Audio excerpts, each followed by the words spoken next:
저희가 이제 매주 네. 전국고국에서 아파트 가격 비교를 하고 있잖아요. 네. 근데 결과가 네. 맨날 적정하다고 나오잖아요. 맨날, 네. 지금은 일단 저평가된 아파트가 거의 없다. 또 이렇게 볼 수 있을까요? 지금은 저평가 아파트를 찾아야 되는 시기가 아니에요. 애초에. 지금 오히려 이제 누가 먼저 치고 가느냐, 누가 얼마나 많이 올라갈 것인가, 그런 것들을 생각해야 되는 시기거든요. 누가 먼저 오르는지 알기는 좀 어려워요. 그거 더 어려운 거는 오르는 친구가 얼만큼 더 올라갈 거냐, 이것도 사실 굉장히 어려운 영역이죠. 근데 원래 그냥 부동산은 야, 얼마 안전마진이 있구나 이렇게 사는 거는 사실은 청약인 거고, 그게 아닌 대부분의 아파트들은 그냥 저평가된 걸 산다기보다는 미래 가치가 있는 거를 내가 사서 오랫동안 이렇게 보유를 하는 거거든요. 전 주식이랑 비슷하다고 봐요. 그 최근에 삼성전자 주식 얼마인 줄 알아요? 7만 원 넘었던데요. 7만 원 넘었어요. 네. 3개월 전만 하더라도 5만 9천 원이었거든요. 불과 3개월 만에 뭐 실적이 좋아졌을까요? 더 안 좋아졌어요, 사실은. 근데 무슨 가치 평가를 했길래 갑자기 5만 9천 원짜리가 7만 원이 되느냐. 평가하기 어렵잖아요. 네. 업다운이 있는 거예요. 이거를 이제 완벽하게 저평가됐다 판단하는 게 저는 기본적으로 불가능하다고 생각해요. 다만 주식에는 없는데 부동산에 있는 게 한 가지가 있어요. 그게 뭐냐면 키 맞추기예요. 주식은 A 주식 오르면 B 주식 오른다는 보장이 없어요. 우리가 이제 가치 평가를 할 때 절대 가치를 보고 평가하는 건 어려운데 상대 평가를 해서 누가 더 저렴하다를 판단하는 건 쉬워요. 근데 이제 지역별로 흐름이 사이클이 다 다르기 때문에 서울이 많이 올라갈 때 또 다른 지역이 많이 못 올라갔을 때 상대적으로 이 친구가 저렴합니다 라고 얘기할 수 있거든요. 그리고 시간이 지나면 역시나 키 맞추기를 해요. 근데 지금은 문제가 뭐냐면 모든 지역이 동시에 다 내렸잖아요. 다 내렸기 때문에 누가 먼저 올라갈 일만 남았다는 거예요. 올라가야 이게 벌어질 거고 갭을 메울 거 아니에요. 지금 올라가야 되는 시기이기 때문에 저평가된 지역이 잘 안 보이는 거예요. 저번에 부동산은 또 비교의 학문이다. 네. 그래서 비교를 많이 해봐야 된다. 이렇게 말씀하셨잖아요. 네. 근데 지금 일단 비교는 안 된다는 거잖아요. 그렇죠.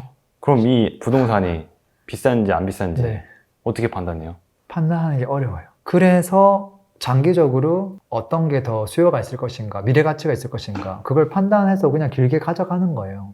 근데 이제 그 판단을 그냥 아무것도 없는 상태에서 하면 막막하니까 많은 분들이 하는 것 중에 하나가 소득 대비 아파트 가격 비교를 많이 하죠. 뭐 우리가 한 30년 동안 한 푼도 안 쓰고 모았을 때 서울에 있는 아파트를 살 수 있는가 없는가. 과거에는 한 20년 걸렸는데 지금 30년 걸린다면 야, 지금 아파트 너무 고평가다 뭐 이런 얘기 하잖아요. 네. 실제 그걸 가지고 그래프 같은 거 만드는 경우도 있죠. 저도 매번 그래프 만들어서 보거든요. 네. 서울 거 한번 볼까요? 네. 서울의 지금 PR, 소득 대비 아파트 가격 그래프가 지금 이러해요. 이게 지금 서울 아파트가 고평가일까요? 저평가일까요? 역사적 고평가인데요. 그렇죠. 네. 여전히 비싼데 조정을 받았지만 조금밖에 조정을 안 받아서 여전히 비싼데 지금 반등을 시작하고 있다, 이런 거거든요. 네. 이랬을 때 어떻게 판단할 것인가. 우리가 논리적으로는 고평가인 거예요. 근데 주식도 그렇고 회사도 그렇고 딱딱 논리적으로 평가되나요? 지금 이번 달 매출이 이만큼이니까 주식은 지금 이 가격이어야 돼, 이렇게 안 맞아 떨어지잖아요. 가격이랑은 딱 안 맞아 떨어지긴 한 것 같아요. 안 맞아 떨어져요. 네. 그냥 사람들이 그걸 원하면 가격이 올라가는 거거든요, 사실은. 그래서 이것만 가지고 사실은 평가할 수는 없더라. 네. 근데 이게 만약에 서울이 아니라 뭐 지방에 있는 다른 지역 하나 볼까요? 경상남도? 네. 이런 지역 그래프 이렇게 나오거든요. 확실히 저평가인데요.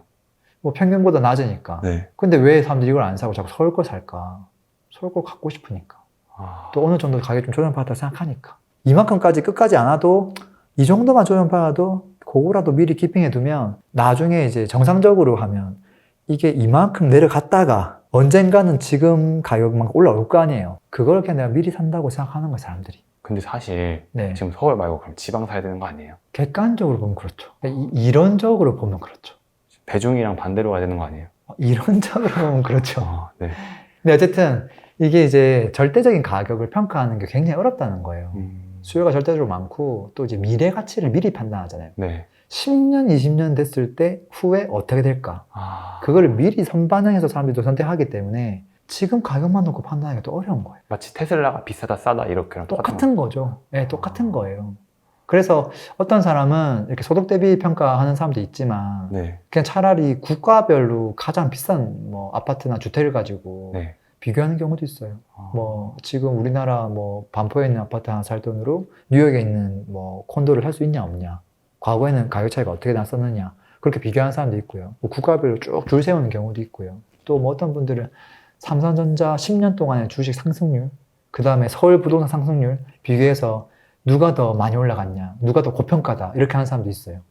이렇게 다양하다는 말은 정답이 없다는 소리예요.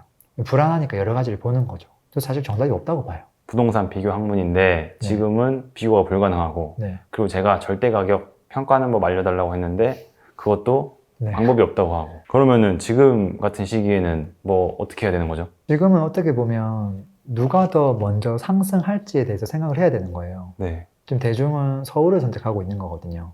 그 흐름은 당연히 다른 쪽으로 또 넘어가겠지만 그래서 우리가 심리를 무시할 수가 없을 거고요. 가격과 상관없이 심리에 의해서 무조건 사람들은 살 수 있는 거거든요. 그리고 이제 수급에 의해서도 살 수 있을 거고 그리고 가격에 의해서 이성적으로 판단을 또 하겠죠. 근데 이제 그 격차가 점점 벌어지는 순간들이 올 거예요. 지금은 네. 이제 바닥 한번 쳤고 이제 올라가는 지역들이 살짝 보이는 시점이잖아요. 네. 이런 시점에서는 확 치고 올라간 게 아니란 말이에요. 일부, 서울에서 일부 지역의 일부 신축 아파트가 조금 올라간 거기 때문에 절대 다수라고 볼 수가 없어요. 그렇기 때문에 다른 지역이 기맞추기를 할 수가 없는 거고요. 시간이 지나서 이게 조금 벌어진다는 느낌이 확실하게 들면 그러면 이제 확실하게 저평가 지역들이 드러나죠. 물이 쫙 빠지고 나면 그게 더 잘 보이는 거죠. 그래서 저는 시간이 지나면 그 순간 분명히 올 거라고 봐요. 지금 현재는 그 저평가를 찾기보다는 오히려 누가 더 먼저 치고 나가느냐 네. 그것들을 생각을 많이 해야 된다. 네. 그리고 이걸 조금 더 좁혀서 한 지역에 있을 때도 이게 모든 종목, 모든 지역이 동시에 가격이 올라가고 있지 않아요. 서울만 놓고 봤을 때 어떤 종목이 지금 제일 먼저 거래가 되고 있을까요? 아파트 아니. 신축. 네. 그 아파트 내에서도 신축 아파트가 거래되고 있어요. 구축은 잠잠해요. 그 다음에 분양권 지금 조금 핫해지고 있죠. 네. 재건축, 재개발 잠잠해요. 신축 움직이면 다른 종목들도 움직이겠죠. 그럼 이제 바로 안전마진 생기고 갭매우기 들어가겠죠. 그러면 이제 또 얘는 재건축이 되려면 한참 남았는데요? 20년 넘게 남았는데요? 그러면 그 옆에는 구축도 가는 거예요. 그럼 그 지역 쭉 다 가는 거죠. 그러면 이제 나머지 지역하고 벌어지면서 또 나머지 지역들도 가려고 하겠죠. 그러니까 지금 현재는 비교를 하기보다는 어떤 지역이 더 많이 가고 있는가, 그 흐름이 곧 어디로 갈 건가, 거기에 그냥 현재 집중하는 게 어떨까 싶어요. 부모님 좋은 말씀이긴 한데 좀 뭐 구체적으로 더 말씀해 주시면 안 돼요? 투자자, 뭐 실거주자, 네. 뭐 딱 지금 이렇게 해라 이렇게 좀 행동 네. 강령.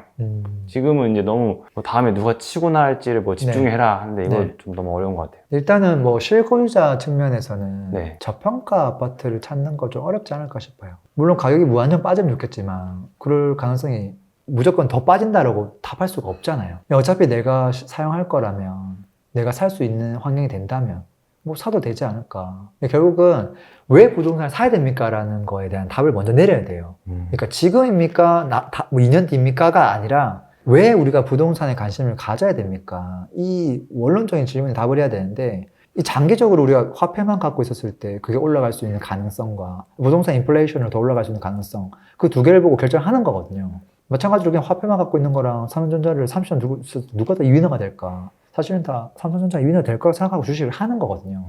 그 다음에 이제 어떤 종목을 할 건가를 생각해야 되는 거죠. 그냥 수요가 많을 것 같은, 미래에도 수요가 많을 것 같은 부동산을 선택하면 된다. 그렇게 생각하고요. 밑도 끝도 없이 무조건 바닥을 찾지 말자. 그런 이야기는 좀 하고 싶어요. 네. 살 수 있는 환경이면 지금 사도 괜찮다. 그 다음에 투자자 입장은 좀 달라요. 투자자는 지금 뭐 사려고 해도 사는 게 쉽지가 않고요. 오히려 투자자들은 모니터링을 좀 잘하는 게 좀 필요하다고 봐요. 예를 들어서 저도 이제 맨날 이제 시장을 보니까 네. 요즘 제일 많이 뜨거운 게 분양권이거든요. 그러다 보니까 분양권을 딱 봤을 때 가격이 많이 다운됐어요. 근데 또 뒤늦게 이제 청약 분양만 하면 지금 잘 되고 그럼 기존에 있던 분양권들도 시세가 꿈틀거리겠죠. 네. 자, 그랬을 때 야, 이게 앞으로 어떻게 될까 관심을 가지고 있단 말이에요. 예를 들어서 그 동네에 있는 1급지인 대장 아파트가 한 10억 해요. 제가 딱 보고 있는 분양권이 6억 한다고 가정해 볼게요. 그럼 10억이 6억이에요? 이게 몇 프로 차이예요? 이게 100%면은. 60%. 간단하죠. 네. 이 60% 하는 6억짜리 분양권이 프리미엄이 1억으로 오르려면 대장이 10억짜리가 11억이 돼야 오를 수 있는 거예요. 얘 혼자 오르는 게 아니에요. 네. 이제 거래가 바닥에서 되면서 호가가 올라가는 게 사살 보일 때, 실제 11억에 실거래 찍었을 때, 그때 이 친구 프리미엄이 움직이는 거거든요. 네. 자, 그러면은 봐봐요. 제가 만약에 모니터를 계속 하고 있어요. 2개월 전까지만 해도 10억에 6억이었는데, 얘 지금 11억 찍었네? 하는 순간 어떤 걸 사야 되는 거예요? 분양권 6억짜리.